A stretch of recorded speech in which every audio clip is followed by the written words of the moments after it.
นี่คือบรรยากาศบูธว่างงานการแสดงนี่หลายอย่างอันนี้ก็คือแสงสีเพิ่นเนาะ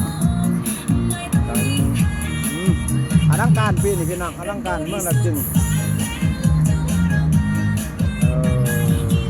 ผู้ใดสนใจมาดินมาเที่ยวอะไรเด้อพี่น้องเด้ออันนี้คือบูธของบริษัทเพิ่นก็สิประมาณนี้มื้ออื่นเช้าเฮาสิไลฟ์สดให้เบิ่งว่าบรรยากาศสิคึกคืนวันใดมื้ออื่นถ้าผู้มีเวลาก็มาดินมาเที่ยวน้ำกันมาเที่ยวส้มงานบุญสรวงเพื่อแพร่เมืองรักจึง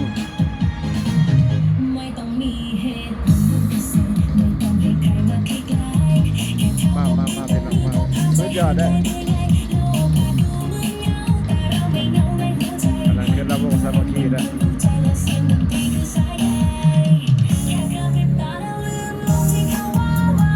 เวทีก็สิประมาณนี้เนาะแสงสะท้อนนะพี่น้องเนาะ